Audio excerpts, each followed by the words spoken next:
Hello, everybody, and welcome to another episode of Transcend with M. And I am super excited to have Angel Guerra-Chagolla here with us. She is an amazing individual. She owns a consulting group, and she is stepping up for Latinos, not just in the insurance industry, but other industries as well. Thank you, Angel, for being here today and for being willing to share your story. How's everything going? Oh, it's great. Thank you so much for asking me to be part of this. It's always a blessing, and I'm honored to be speaking with No. you today. That's amazing. That's amazing. So I know we haven't known each other for a long time. We basically just had a conversation a couple weeks ago, but I am very happy that Elisa put us in touch. Because if you know Elisa, you know that you're a person with purpose, right? And I think it is amazing how this circle keeps growing and growing with people that have similar thinking and similar hopes and similar passions. So tell me a little bit, who is Angel? What is her upbringing? What is her story? I think who I am has transitioned and elevated over time. It just has become this very love of growth and learning. Mhm. Humble beginnings. My mother is 13 years my senior, and she was a single mom who, at the age of 17, and I was 3, she had to become a single mom. She fled from an abusive relationship with my father, who was a few years older than her. And I always say that that was really my first realization of what options and risk and decision making really was. I mean, even at the age of 3, you don't really know, what is going through somebody else's mind, but you know that you had to get up, you had to move, and you start to recognize, and I think we see that in our children as well, that they are paying attention. They Yeah. see when we are hurting, they see when we are happy. And so she was a single mom, and by the time I was about 13, she got very sick, and she had brain tumors. So, we grew up on welfare because she was unable to work. She had 2 brain surgeries, and by the time I was 13, I was helping care for her, as well as helping care for my brother, who was 6 years younger than I was. And quickly became also a caregiver for 3 of my cousin's children. So by the time I graduated from high school, I had a lot of experience, really Yeah. caring for other people, understanding empathy, understanding how to fit or fill a need, um, even with a little bit of money, right? And my Right. grandmother used to always say, if you have enough to feed 3, you can feed 4. If you have enough to feed 4, you can feed 5. Yeah. So these are lessons that I have taken with me all throughout my life, in really a recognition of one, um, everybody has something that they're going through, even when they're smiling, Mhm. right? So recognizing that, paying attention, really listening, and being empathetic with people can create relationships that last forever. And even if they don't, if it's a one time meeting, it's actually at least making that person feel like they've been heard, they've been seen, and that they're appreciated. And I think sometimes we run through life really quickly and don't recognize that. And so many of us are floating around and feeling like we are not heard or we are not seen, right? So that's something that I try to do in my daily life. Um, and I became a teen mother myself. I was divorced by the age of 21 with 2 children who were, had some medical issues. And that made things a little bit harder. They were, severe asthmatic, underdeveloped lungs. And so by the age of 21, I was a single mom trying to raise two kids, began working full time. And I used to work at night so that they didn't know I was gone. My mom would come over and stay at the house. I would leave after I, read them books, put them to bed about 8 o'clock. I would leave to work. I would work overnight in a warehouse, which I hated. To be honest, it was hard work. Anybody who works in that warehouse, lifting, Yeah. lots of, it's just physical. And I would get home around 5:30, 6 o'clock in the morning, sleep about an hour and a half, and get up and get ready, take care of the kids for the rest of the day. It was just, that's how I kind of functioned for a long time. I then decided I was working with a trucking company doing payroll, and I did that for a few years. But I got laid off, and I got laid off about a week before Christmas when I decided Wow. I'm going to go back to school. Yeah. So I went back to school and got a career, and here I am. Wow. You have to grow up before your time, Yes. and you have to become the mother before you even became a mother yourself. That's incredible. How before we jump into what's your career today, how did that experience shape you to be able to take care of your own children? I mean, that's a lot before 21, right? And I assume your mom recovered because you mentioned she helped you with your kids, which is great. Yes. So how did that shape you on the resilience that you need to have in order to keep pushing forward? I mean, you basically raised five children and helped your mom before the age of 20. Um, I watched my grandmother who always worked. I mean, she worked two full-time jobs and a part-time job. And I always watched her just, get up, go to work, do what she had to do, pay the bills, do those things. And so I kind of took that work ethic that she had and implemented it in everything I did. So even Yeah. going through school, I made sure, that my grades were good. Um, I tried to do extracurricular activities. Like I wanted to be a cheerleader. We couldn't afford that.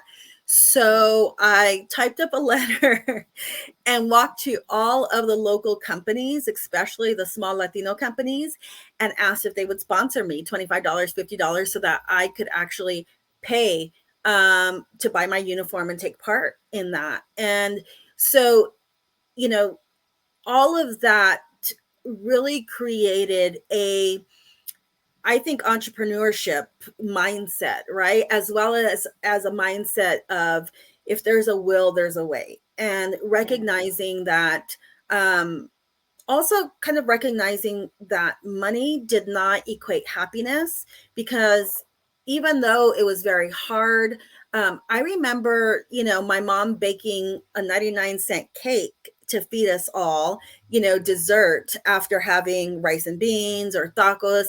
And that was a pure happiness, right? So it was just, I think, having love, recognizing that we could really create certain things out of nothing, or out of very little.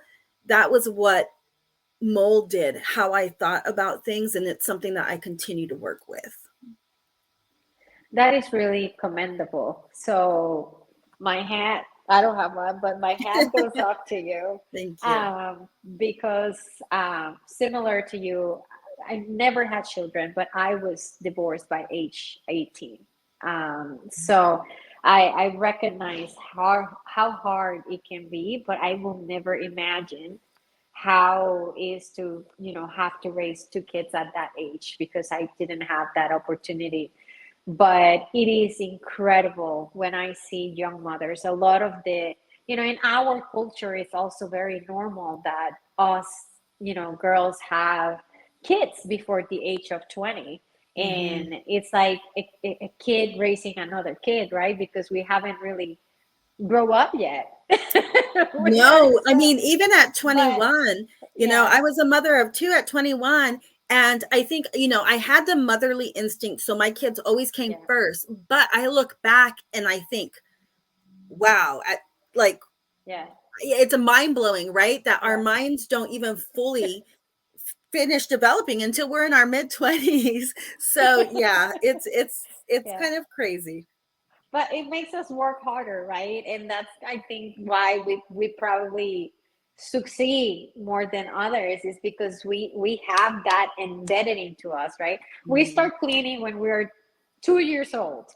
We were handed out the maestro limpio and like the fabuloso very early, right? And then we start cooking at age 5, so we know all those things. And our cultures are like that, right? We're very Mhm. embedded into the family. We have to take care of the family. Our cousins becomes our little, nephews or nieces, even if they're cousins. So it Exactly. is Yeah. it is that, instinct of being a caretaker that is always there. Now, a few years later, now you find yourself in a position of what I believe is power. And I don't say that in any negative way, but I find yourself in a position of power, in a position of change, right? You have the power to change based on the work and the hard work that you have put out there and how you show up for the community. So tell me the story about how your journey has come to be, and why it's so important for you to do this specific work that you are doing right now. And what is the work, right? Because we haven't mentioned it. So the floor is yours. Okay. So, yes, I was a single mom for a little over 5 years, and before I got remarried, and um, I at that time had started going to school because when I got laid off, and I thought, what am I going to do?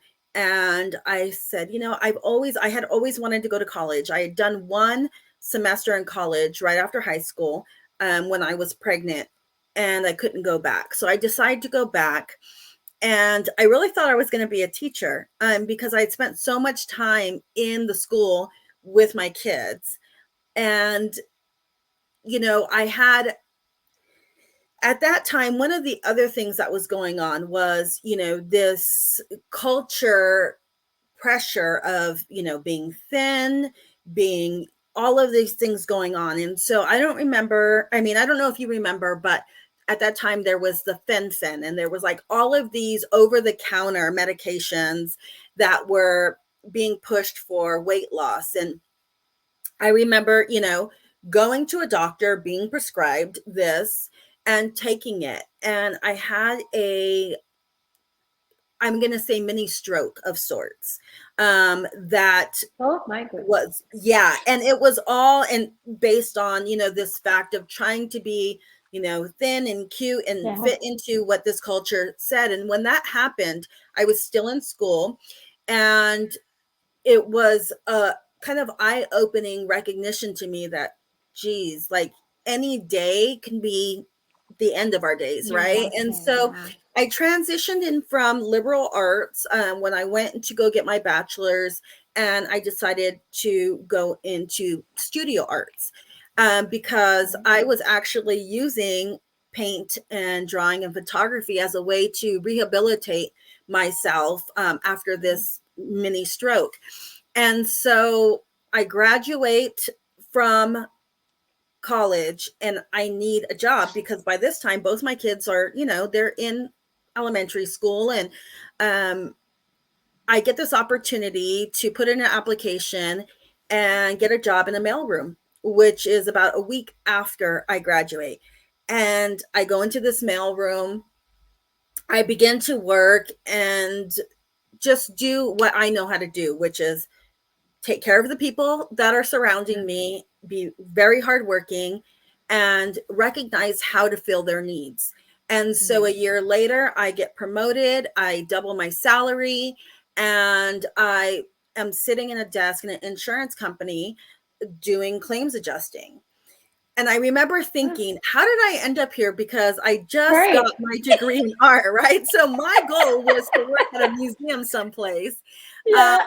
but, when So you start funny. looking at what they're paying, how hard it is to get into jobs like that versus what the insurance world pays, it was for me a no-brainer. I just thought, okay, I can make really good money. I can take care of my kids. I can, do all of these things. Yeah. And I'll do art on the side, right? So about 3 years later, my goal was always what's next. And so the minute they Yeah. sat me on a desk, I said, what certifications do I need? And they're like, oh, I was like, no, what are the certifications that I should have? And so within the first year, I had gotten an SIP certification and a WCCA certification. And, I was trying to rock it out and do the best that I could do. And 3 years later, or 4 years later, I had an opportunity to be hired onto a company as a senior adjuster when I was their only California employee. And they said, oh my God, we need an operations manager because we can't even do business in California unless we have somebody get certified as the operations manager. And so I said, okay, great. Can you buy me the book? And they were like, I'll get certified. yeah. So, that was my first day. My first day was like, oh my God, this is what we need. I said, buy me the book. And Yeah. so they bought me the book. I took the test like probably a week later, which I hadn't even read all the book, but they were so Wow. amazing because they said, you know what, it doesn't matter. We just want you to be able to go in, kind of see what they're asking, the questions they're asking, and get a feel for it. So I did, and I missed the certification by one question. And so I came home, I read the book. 2 weeks later, I went in, I took the test again, and I got certified. So now, Nice. after 4.5, maybe 4 years after being in the mailroom as a mail clerk, I'm now an Yeah. operations manager, creating an Yeah. entire program for this TPA that handled the whole state of California, all their clients. And I did that for about 3 years. And they said, in order for you to continue to work your way up, because you've kind of hit the ceiling with a bachelor's degree, you need to get a master's degree. And so I Interesting. thought, yeah, Okay. right. I'm like, okay, now I got to go back to school. I have, you know, a child, actually two in high school and one in elementary at this time because I had my third. And I'm like, I'm working 50 hours a week running this program. But if I want to get promoted or move up, I also have to have this master's. So I got a master's in executive and corporate leadership in 14 months.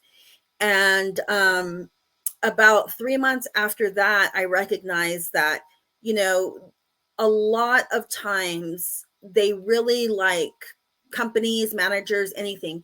They love what you're doing. And so it becomes very hard to break out of or to show them that you can do more than what you've already done. And Yeah. so I ended up transitioning over to risk management. So I became a risk manager for a global company that manufactured food. And a few years later, I was then the director of risk, and I overseen US and Canada for them. So yeah, it transitioned within about 7 years or so. I went from mail clerk through into risk That's management. amazing. And I started to mentor a number of women who wanted to move into different realms of insurance, into risk, move out of claims. And that is where the seed for Beauty and Beast in Business came. It was really thinking, if I'm mentoring this large group of women, how do I provide the same information to another group of women, right? Or a group of people who want to learn to navigate their careers, to elevate themselves, continue their growth.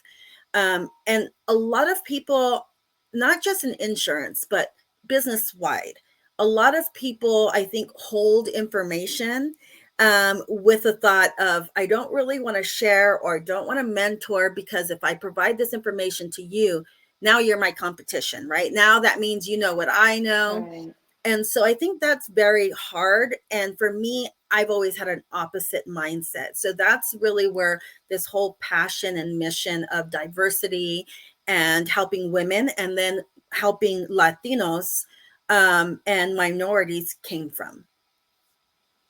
That's incredible. So, what is, because there is such a big gap, right, of Latinos being in risk management or insurance or Yes. any type of career associated with this industry. But you are in a very vulnerable area, right, where there is a lot of Latinos, but now you are kind of like everywhere. So tell me a little bit about the experience of, you know, getting your name up there and breaking the barrier and also the skepticism around Uh, joining this industry, because it is so hard to get people interested. And I think more than just helping people, you know, leverage their experience and get to the next level, the most difficult part is get them interested. So tell me more about that. yeah, I talk a little bit about when I introduce myself or I ask people to introduce themselves to me. One of the first questions I ask is, how did you fall in? And people laugh all the time because they're like, oh my God, you're right. I did fall in. Like, this wasn't on my plan. I didn't mean to be here. Something happened, right? So somebody introduced them to it. They put an application that they didn't really know, lots of different ways, but people end up in our industry. And when they do, it pays really well. So they normally stay. I say, if you stay 2 years, you're probably locked in here. The one beautiful thing about our industry is you can maneuver from claims to risk to sales to brokerage to, so there's so many opportunities that even if you're tired or you feel like, you know what, this role really isn't for me, there's so many beautiful opportunities in our industry to do something else. So I think that is great. And what I started doing is when I started having and hosting events, we started to fill seats really quickly: 40 seats, 80 seats, 125 seats, 250 seats. And part of what I do when hosting an event is I reach out to either people in our industry who have college students or no college students, their neighbors' kids. I also reach out to local colleges and I say, look, I saved 3 complimentary seats for college students who might be interested in having exposure to this industry, but also having exposure to what the business world can be. And so I fill those seats. I ask those students, or even, newly graduated professionals, to say, come bring at minimum 20 of your resumes.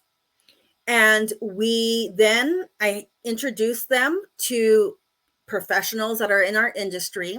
They get to share their resumes. We have gotten a number of young people jobs within our industry, in TPA, starting out as either a trainee or an adjuster.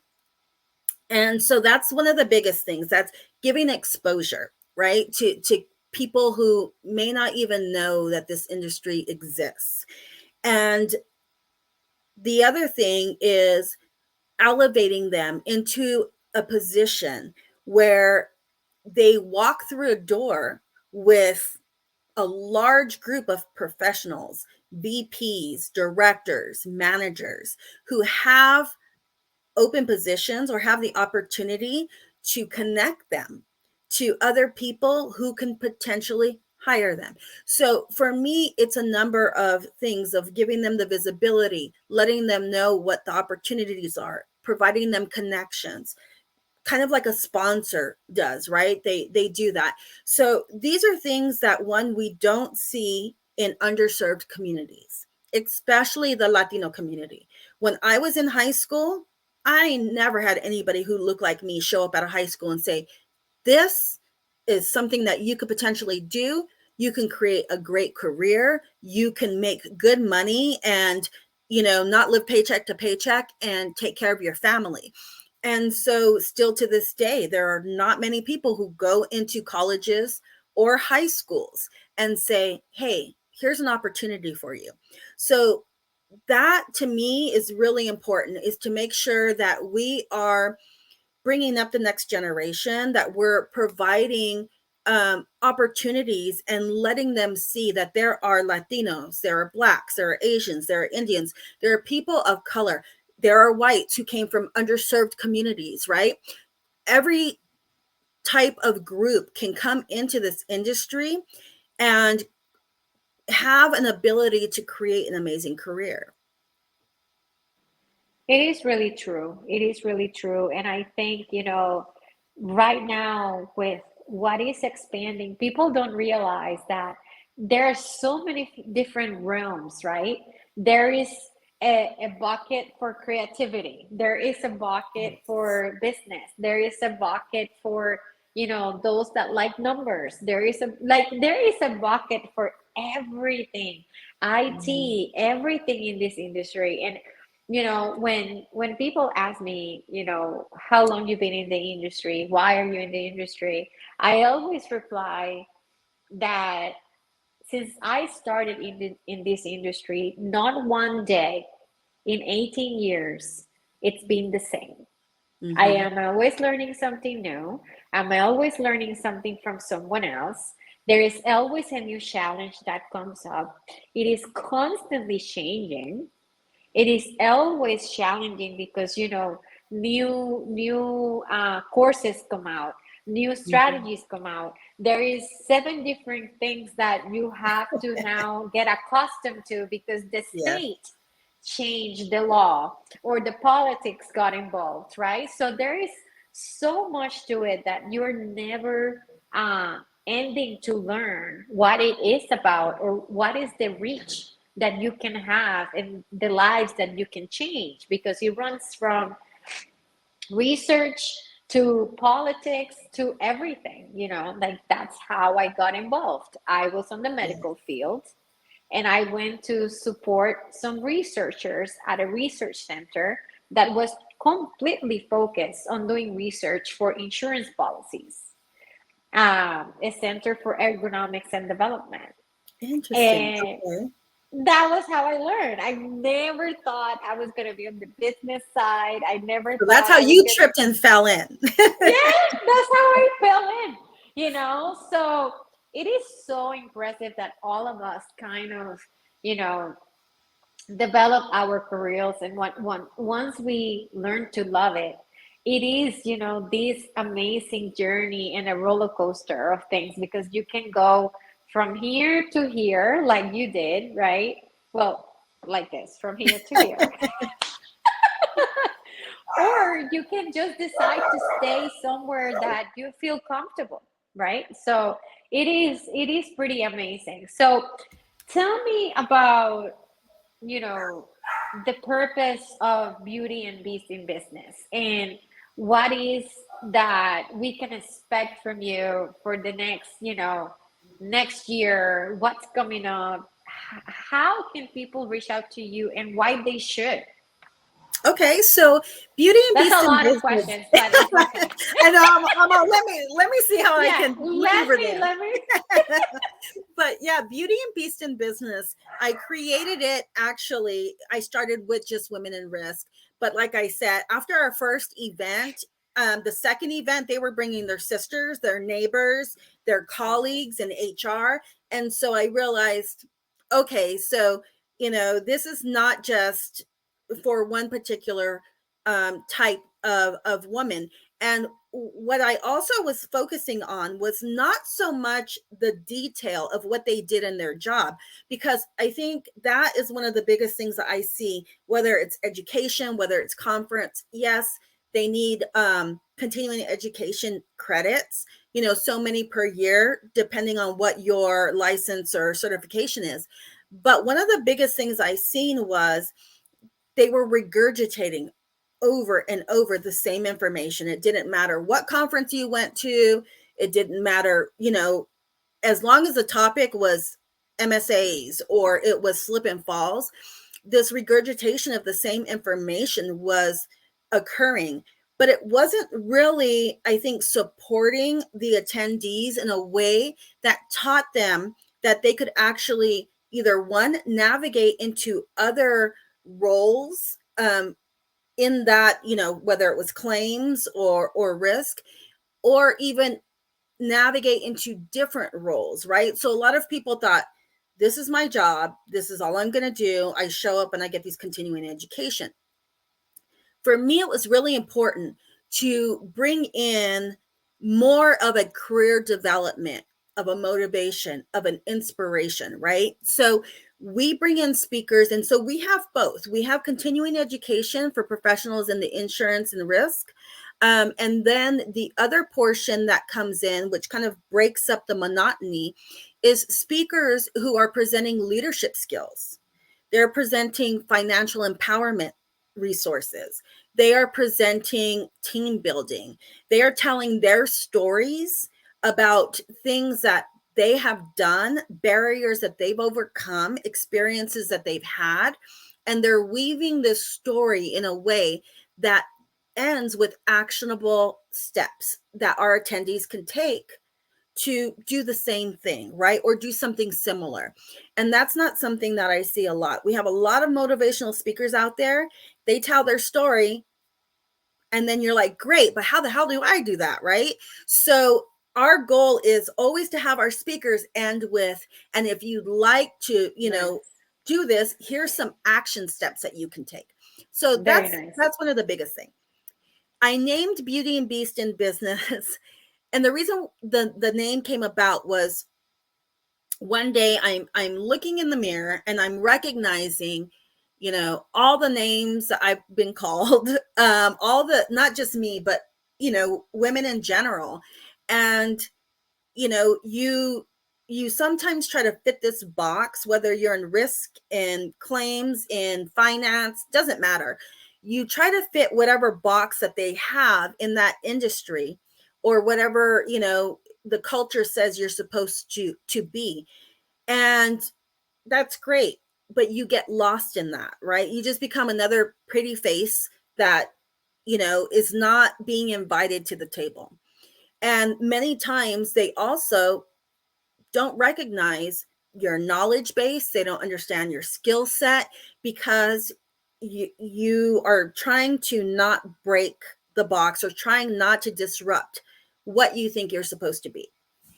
Once you do, and you start to transition, and you start to become outspoken, and you start to really show your leadership skills, you start to really recognize and disrupt that certain things are either unethical, or, they are occurring in a negative way where they shouldn't be. You start to speak out. You start to show your truth. You then become a beast to work with, right? People are like, oh, we don't want to work with that person because, that she's always disrupting, or she just, too loud, or too this, or too that, too bossy. And oh my goodness, all those things we've been called, for sure. Yeah. So that's why I thought, we can be the beauty, or we can be the beast. But ultimately, we need to find the balance between both of them to really create a career that makes impact. And that doesn't mean that it's 50-50, because nothing is ever 50-50, right? But it is having the knowledge base of what these two personalities within us have the skill sets to do, and realize when a situation calls for 20% beauty and calls for 80% beast, because guess what? I have a client I'm working with. They have a legal issue. I need to make sure that, this is taken care of, and they need an ROI. So that needs more leadership skills, more aggression, more whatever it is to take to get that done. Yeah. there's other times we walk in to a situation and we might need 80% beauty. And I don't mean physical outside beauty. I'm talking about the inner beauty, the kindness, the empathy, the understanding.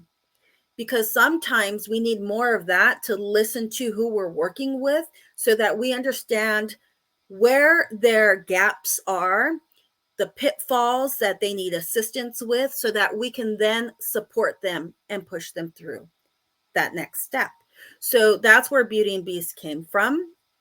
And we now service 3 target markets. We have women only events, which we have virtual online calls monthly for an hour. We bring in presenters to talk about, we talk about leadership. We've had HR come in and talk about how we can revamp and improve our resumes and our discussion skills, because now a lot of resumes are not being viewed by a person on HR, but they're going through a computer, right? That are checking for certain words, keywords. So how do we compete with that, right? So every month there's something else, something new going on that's going to help teach.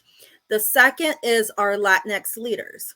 And right now we're in Southern California with Latinx leaders, but the goal is to start growing it nationwide. And our Latinx leaders came about when a group of professionals kept saying, I feel like there's a lot of Latinos in our industry, but I don't feel like we ever make it to that director or that C-suite, right? We are always in the manager level and below. We don't have the opportunities. We're not getting those doors open. And we're also feeling like we don't get to really experience our culture or show up truthfully in our culture and who we are, because we're expected to fit in that box. And so Latinx leaders is a way for us to get together quarterly. We, talk about history in the location that we're at, how we as Latinos are impacting the insurance industry in different roles, whether it's brokerage, risk, sales, how we can support our Latinx and Hispanic community members by sharing the services that we have that really can protect them in ways that, protecting their homes, protecting their careers, and bringing it to them, not just in English, but maybe in Spanish, if they feel more comfortable and recognition in, what is going on, signing those contracts, whatever.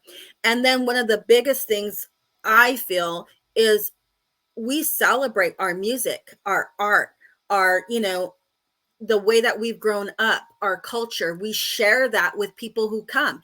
We're not saying you have to be Latino to come. No, we want all of our people and our allies to come, because the goal is that we get to share our culture with you, our food, our music, who we are, the inspirations that we have, so that you can see us in a different light.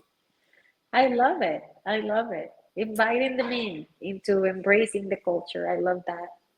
And everybody loves food, right? So I always say food and music. We all do. Food and music. If you can sit down and break bread with somebody and you can listen to music, I feel like it opens people's minds and it opens their hearts to having conversations that they may not be willing to have otherwise. And you have 2 universal languages there, right? Music and food. So exactly. Why wouldn't you? Why wouldn't you have a good time? Like, I don't know, but I definitely love enjoying a good new food. Like, I went to Brazil recently, and it was an explosion, right? Like, my maleta was full of like food, of like peppers and farofa and things that I can't find here because it was delicious, right? And now I have incorporated that at home. So I love it. I love that you have that concept of like food and music and inviting them into, not forcing the culture into it, but inviting them into it. I love that. I love that. Thank you. Yeah, well, and it's supporting our professionals and saying, it's okay to show up in business like who you really are, and giving, I think sometimes it's when people see another group doing it, it gives them permission to start showing up like they are, right? I know when I first started my career, I didn't show my tattoos. I didn't color my hair. I didn't, was always trying to fit into a specific, role. And probably a little over 5 years ago is when I finally said, you know what? I need to show up exactly like who I am. And so now I tell people, if you meet me at the grocery store, if you meet me at the beach, or if you meet me in an executive boardroom, you're always going to meet the same angel. I'm very open, I'm very transparent, and my goal is that when you meet me, you feel like I see you, I hear you, and we have a connection. It doesn't mean that we always like what people think or do, but at least respecting that connection, I feel, goes a very long way. Yeah, and respecting each other, right? Because we have to show up authentically. I'm still working through the trenches of getting there, right? I It's still hard. don't show up 100% like myself yet. It's really hard in this industry, but we're getting there. We're getting Yeah, there for sure. I tell people I get pushback all the time. And Yeah. sometimes I sit down and I go, God, are you on the right road, Angel? Like, maybe if you just, and, Yeah. because people tell me that all the time. If you would just, Tone it down a tiptoe. little bit. Tone it Yeah, yeah, down. Yeah. You laugh, your laugh is so loud, yeah, or yeah, you come in and maybe you just, and so it does begin to seep yeah. into our mindset. But then I have to Right. remember that ultimately that's not who I am. That's who I tried to pretend to be to make people comfortable, right? Right. And so yes, I tell people I laugh very loudly. I talk very loudly and animated with my With your hands, hands. but I love to share a meal. I love to share a laugh. I love to Yeah. share my life with other people and make them feel that they can trust me and share theirs, right? Yeah. And what I have found is, even though I get pushback, I have been told that, I'm too much to be in a certain role or position or a company. um, but what I found is that's only about a quarter or an eighth of the people. Yeah. All of the rest of them, they connect with me.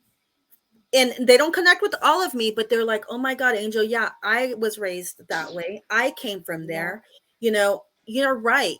I should be able to wear my pink Nike Cortezes with my suit when I go to the conference, if that's how I feel comfortable, right? So the more I show up, honestly, the more I show up with who I am, the more I meet other people. And the next time I see them, they're like, did you see my shoes? I'm not in heels today. I got my Nikes on, right? We knew you I were going to be love here it. speaking. So, I love it. ultimately, I have to say that I take the pushback in Yeah. hopes that I'm opening doors or opening Yeah. minds for other people to show up to be themselves. I love it. I love it. And I think, Angel, that's enough to like close our podcast for today, because everything that you have said is what makes us empowered, right? Like accepting just who we are, the way we are, and showing up as we are. I know that some of us have a little bit more trouble with that than others, but it is just important to do it one step at a time, right? And just continue pushing to get where you want to be, who you want to be. And I I think was that's the not most always this important thing. loud. Yeah. So I always tell people, they're like, oh, it was easy for you. And I tell people, I was not always No. this loud and I was not always Yeah. this open. It was those tiny steps that I took, and I Yeah. allowed myself, to embrace it Yeah. until I tell people, until my wings came out and I started to fly, right? So I that's love one it. thing, that if you are a person who feels like I'm not sure, take it a Yeah. little step at a time. And two, Mhm. one of the biggest things that I want you to take away from today is finding a community of people who make you feel welcomed. Yeah, who see you for 100%. who you are, who embrace who you are, and who cheer you on every step of the way, because Yeah, those people are going to allow you to yeah, blossom, right? love it. If you continue to be with people who are telling you to tone down, to fit the box, to whatever, that limits you. So you need to transition into a group of people who are going to celebrate who you are and lift you up.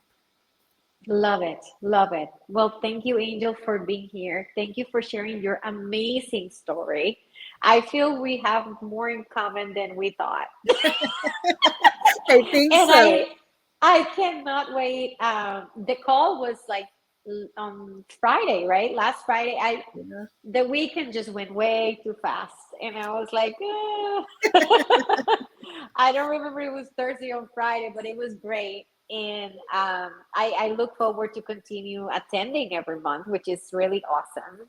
And I think, the work that you and many others are doing is so important for all of our women, all of those minorities overall, those underprivileged people that don't have the exposure and those that don't know that this is an option, right? Mhm. So thank you for continuing showing up. I cannot wait to learn more from you. I'm super excited. you know, like a kid in the candy bar. I'm just like, here, I'm gonna take the Jojo Siwa song and I'm gonna put it in here for me.